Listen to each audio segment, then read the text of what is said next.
Recibimos ahora al director del BPS en representación de los trabajadores, Ramón Ruiz, para hablar de varios temas. Se conoció, bueno, que este año, cuando cierre, ¿no? En mayo es que se conoce el balance del BPS, el déficit va a rondar los 800 millones de dólares, pero además todas las personas que se han desafiliado en la llamada ley de cincuentones, el recorte, asignaciones familiares a familias que no mandan a sus niños a la escuela o liceo. De todos estos temas intentaremos conversar en pocos minutos. Ramón, bienvenido. Bueno, muchísimas gracias por la invitación y ojalá que el tiempo nos alcance para poder informar todas estas noticias, que algunas son buenas noticias y otras son temas que nos tienen que hacer pensar en cómo podemos ir mejorando la seguridad social, ¿no? Ramón, estamos ya a la previa de la campaña electoral y ya escuchamos a muchos precandidatos hablar de bajar el costo del Estado, de incluso eliminar el impuesto a las jubilaciones, el IAS, pero sabemos que el déficit del BPS viene en aumento, va a rondar los 800 millones de dólares. ¿Cómo ves tú la viabilidad de la seguridad social? Bueno, durante el 2017 y el año 2018... hubo todo un debate de la seguridad social a partir de un reclamo de los trabajadores que eran perjudicados por la SAFAP. En ese momento lo que se vio fue, o se puso en evidencia, algunos problemas que había de sostenibilidad del sistema. O sea, se difundió mucho el costo que tenían la solución para los cincuentones, se difundió mucho la asistencia financiera que necesitaba el EPS. En el año 2017 unos 600 millones, en el 2018 unos 700 millones de dólares, y el proyectado, o sea, lo que proyectamos para el 2019 es aproximadamente 800 millones. Después, cuando se conocen los números finales, puede ser que esas proyecciones sean menores, o sea, ocurra algo menor a lo que se proyectó, pero, bueno, como todas las estimaciones tienen un margen que después en la realidad, si hay varias variables, por ejemplo, si el Producto Bruto Interno aumenta de una manera, puede ser que ese déficit tenga o esa proyección tenga algunas variaciones, digo, ¿no? Entonces, quedó evidente que la seguridad social necesitaba una reforma. Todos los actores políticos, todos los actores sociales hemos coincidido de que tiene que haber una reforma en la seguridad social. Y uno de los temas dentro de esa reforma es el tema del financiamiento de la seguridad social. Cómo los uruguayos estamos dispuestos a consensuar cuáles deben ser los recursos de la seguridad social, de dónde salen esos recursos de la seguridad social. Y bueno, y en ese sentido, creo que la propuesta de eliminar el impuesto de asistencia a la seguridad social no es solamente un tema tributario, sino que es un tema de seguridad social. Porque si eliminamos el IAS, que el IAS se utiliza para el pago de las jubilaciones, nos va a faltar recursos para pagar las jubilaciones, las pensiones. Por lo tanto, vamos a necesitar más asistencia financiera. Y si el año pasado y el anterior estuvo en debate y cuestionado de que el BPS necesitaba esa asistencia financiera, ahora la vamos a aumentar. Entonces, creemos que tenemos que ponernos de acuerdo de cuáles deben ser las fuentes de financiamiento de la seguridad social. Quizás hay que eliminar el IAS, pero no es en dos tiempos, es al mismo tiempo que proponemos la eliminación, debemos proponer cómo se sustituye esa recaudación que representa el 14% de los impuestos que están afectados a la seguridad social y que, digamos, en dólares significa 326 millones de dólares. Es un aumento importante de la asistencia financiera si se va a financiar a través de rentas generales. Entonces, es un tema que por lo menos la representación de los trabajadores quiere discutir con seriedad, con responsabilidad, no a partir de la situación puntual. Este año es un año electoral. Bueno, pero usted está diciendo esto porque Talvi salió a hablar. No. Nosotros desde el año pasado, inclusive... No, pero digo, el tema de la eliminación del IAS es coincidente lo que usted está diciendo con lo que ha dicho Talvi esta semana. Digo por esto del discurso electoral, pero, que va a ser reiterativo este año. Nosotros no vamos a ser candidatos a ningún cargo electivo, o sea, y hemos, hace poco, estuvimos haciendo un informe que lo presentó el compañero Hugo Valls, donde hablábamos del financiamiento de la seguridad social y planteamos una cantidad de cosas. Ramón, inclusive planteamos... Siempre venís hablando de estos temas. Lo que digo es que es coincidente que tal vez el fin de semana dice esto y vos salís hablando del tema también lo dijo, cómo financiar. Pero no solamente Talvis, no solamente un candidato, porque no quiero personalizar, sino que también... Lo que te quiero decir no es la polémica por lo que dijo Talvis, es que este tipo de discusión se va a dar este año en año electoral, ¿no?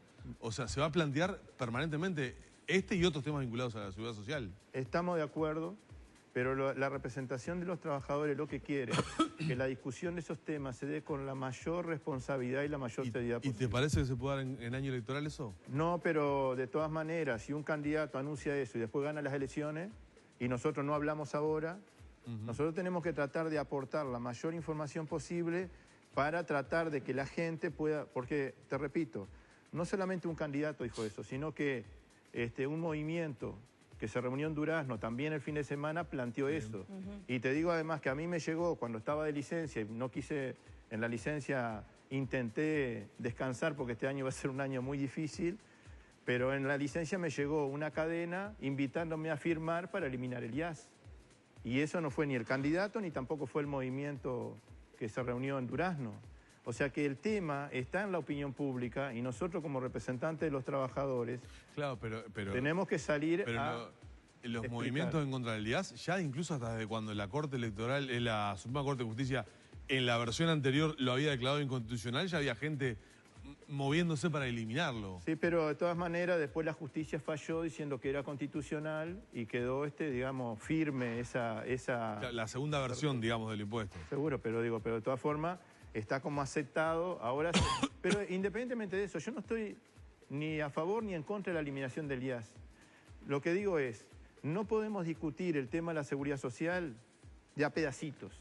No se soluciona solo con eso. No, pero el año pasado... A ver, pero también hemos escuchado por estos meses la necesidad de incrementar la edad de jubilación a 65 años. El año pasado, las propuestas que hubo sobre seguridad social era que la seguridad social se resolvía el déficit, que nosotros no estamos de acuerdo con decir que es un déficit, para nosotros es una inversión que el Estado hace en un derecho humano fundamental, pero de todas maneras, más allá de la terminología, el año pasado estuvo en cuestión esta asistencia financiera que hablábamos recién, y se proponía como solución a eso la postergación de la edad de retiro. Y nosotros dijimos, estamos dispuestos a discutir la edad, pero no solamente la edad. Este año arrancamos el primer mes del año hablando de la eliminación del IAS. Nosotros decimos la misma respuesta.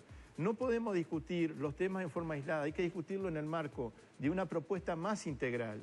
Porque si no, creo que seguimos poniendo parches en la seguridad social. Claro, pero lo que pasa es que este año seguramente los candidatos hablen en forma aislada, porque van a decir lo que su discurso mejor lo posicione frente a la población y a los votantes. Eso es seguro. Nosotros no tenemos... Yo quiero ver qué candidato corre o persigue el costo político de tener un discurso que vaya contra de sus intereses, pero que sea lo que realmente piensa en materia de seguridad social. Quiero verlo este año. Bueno, nosotros capaz que el diálogo tiene que empezar el 1 de marzo del 2020, ¿no? Nosotros también queremos ver eso porque incluso más. Ayer estuvimos reunidos en la sede del PCNT y ya es la segunda reunión del año que tenemos preparando lo que van a ser las actividades y las acciones del año que viene. Y nosotros este año, antes de las elecciones nacionales y después de las elecciones internas, queremos hablar con todos los candidatos a la presidencia de la República, o por lo menos con aquellos que tienen probabilidades ciertas de asumir la presidencia de la República, para conocer antes de las elecciones cómo se imagina el futuro de la seguridad social. Digo, porque ahí nosotros vamos a ver si la propuesta que hacen los candidatos y los partidos son propuestas, digamos, desde el punto de vista técnico y desde el punto de vista político, rigurosos, digamos, sólidas o no. Porque, digo, no le vamos a decir a los trabajadores que tienen que votar, pero sí le vamos a decir, mirá que este candidato propone esto, este candidato propone lo otro, para que la gente al otro día de la elección no pregunte qué es lo que va a pasar con la seguridad social. Porque en los países de la región, las primeras medidas que se tomaron o que se intentaron tomar estuvieron relacionadas con la seguridad social y fueron de recorte. Entonces nosotros no queremos sorpresas después de las elecciones.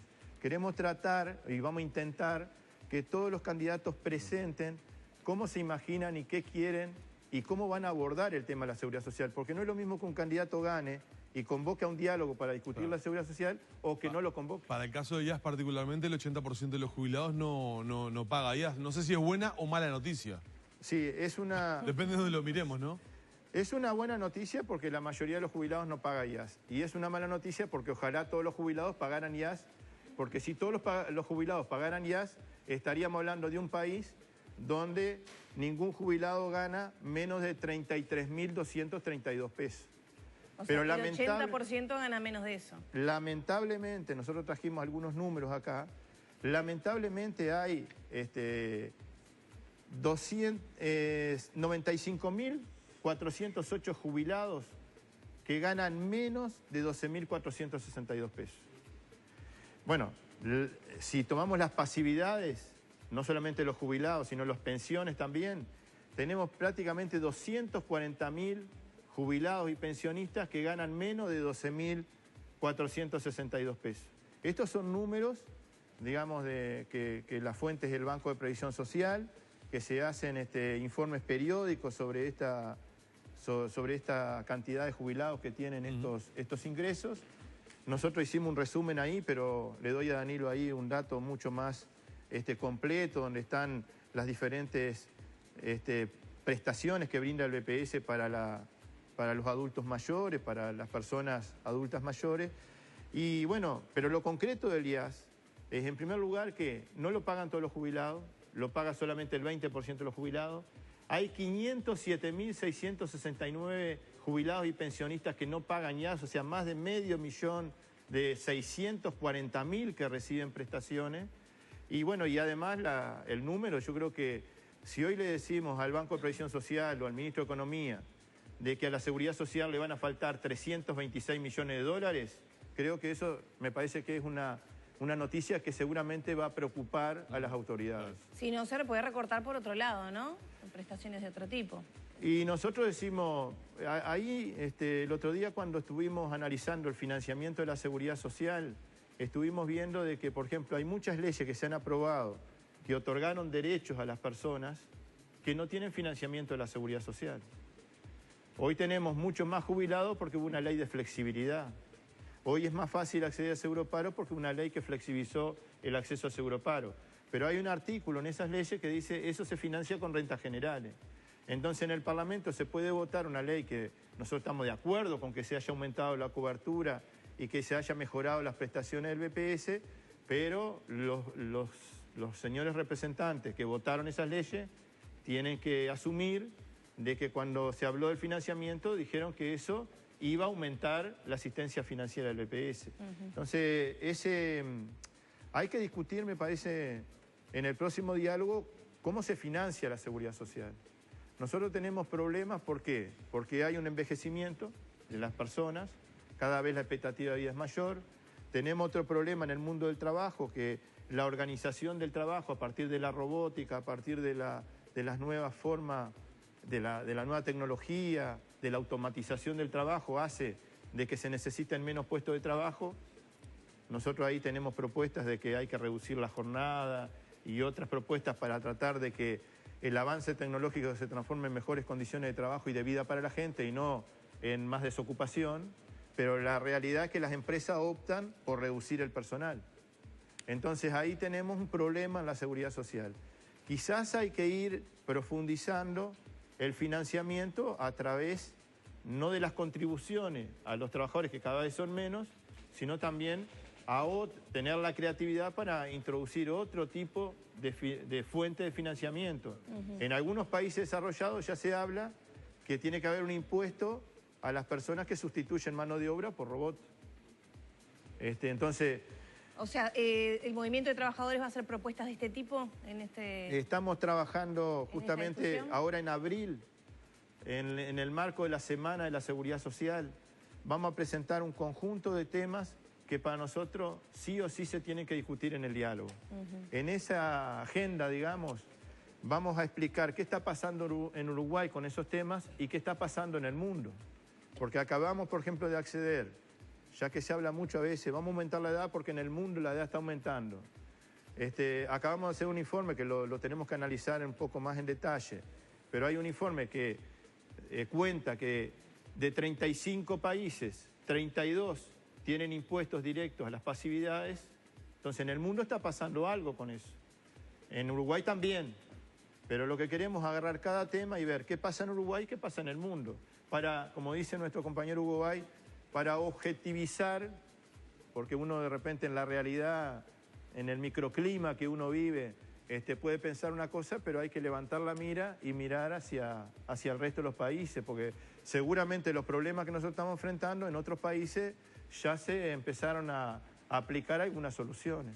Ramón, seguimos con otros temas porque si no, no nos Sí, va a dar dale, el tiempo. por supuesto. Consultas por la ley de cincuentones, hubo más de 36.000, el 42% decidieron desafiliarse a las AFAPs. ¿Cómo evalúan esta primera etapa de aplicación de la ley? Todavía no estamos en condiciones de hacer un balance sobre la ley 19.590, pero es una ley muy importante, porque recuerdo que cuando veníamos a este estudio a explicar este tema, muchos, algunos decían, no podemos habilitar o abrir la posibilidad de que la gente se desafilie porque se va a ir todo el mundo.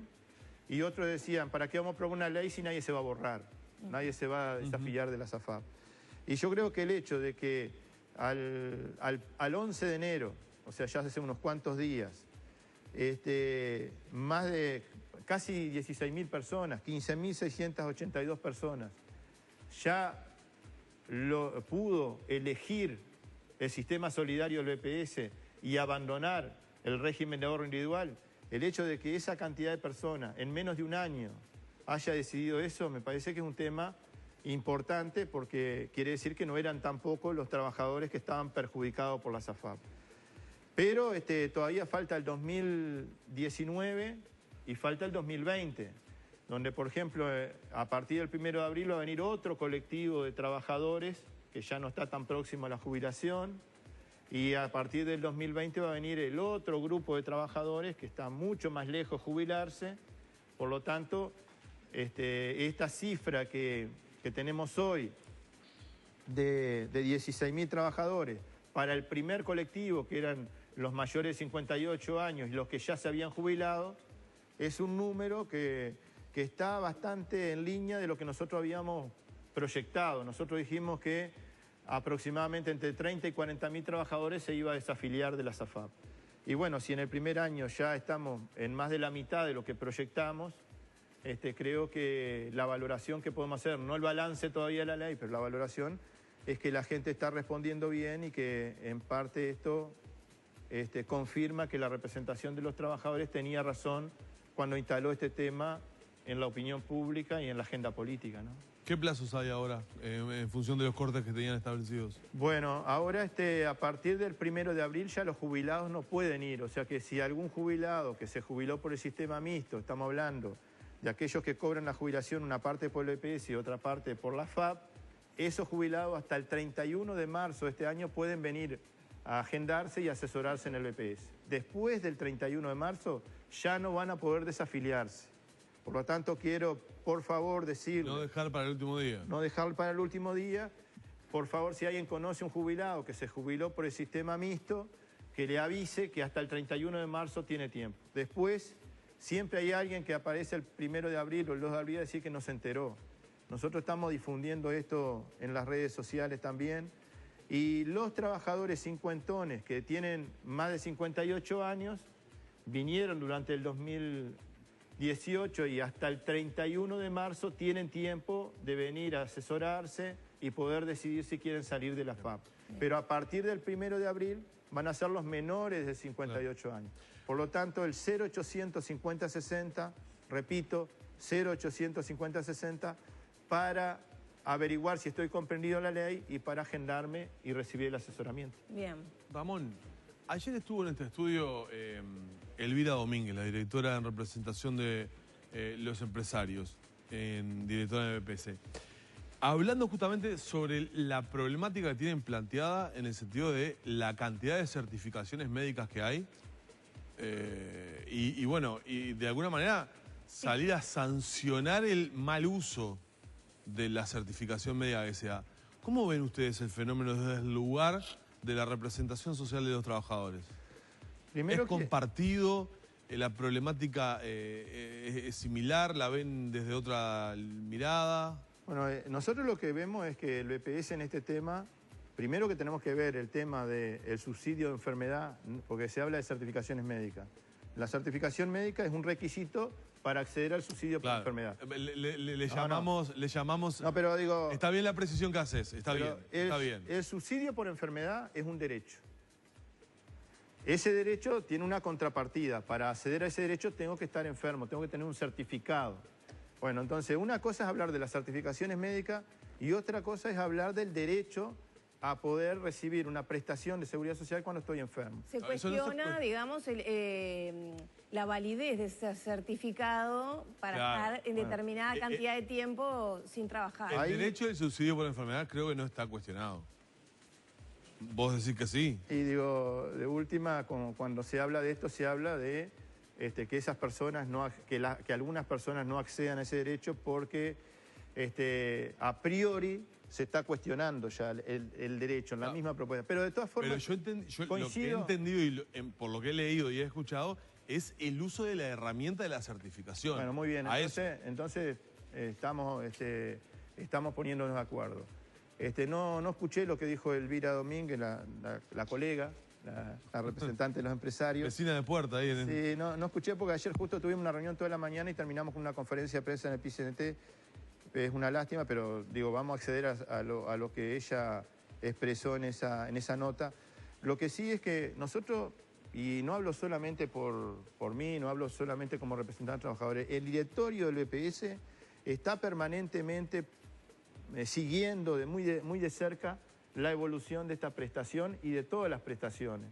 Por ejemplo, ya hemos tenido reuniones y hemos acordado herramientas con el Sindicato Médico del Uruguay para que se aplique una guía que tiene los tratamientos, digamos, el tiempo de espera, el tiempo esperado para los tratamientos de las distintas patologías. Por ejemplo, tenemos una guía que dice, si una persona está engripada, ¿cuánto es la certificación que tiene que tener el médico? Claro. Porque teníamos un problema en Bella Unión, una mutualista de repente, o un OACE, certificaba una cantidad de días y en Montevideo otra cantidad de días. Una gripe en Bella Unión, por decir algo, eran 15 días. Entonces, ¿No está estipulado eso? Una lo que pasa es que también es un tema clínico, porque si tuviste ya un antecedente... Pero un estándar de personas sanas. Seguro, pero hay una guía que no quiere decir que a rajatabla se tenga que...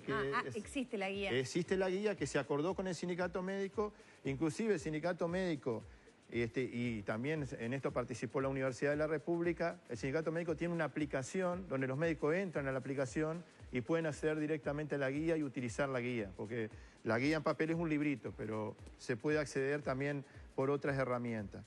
Nosotros hemos hecho auditorías sobre este tema. Hemos hecho auditorías, una de esas auditorías la ordenó el Ministerio de Economía y el BPS le proporcionó toda la información a la CEPAL. Y la CEPAL, la conclusión que saca es que no hay abuso moral, que no hay un mal uso del beneficio y que de esta prestación.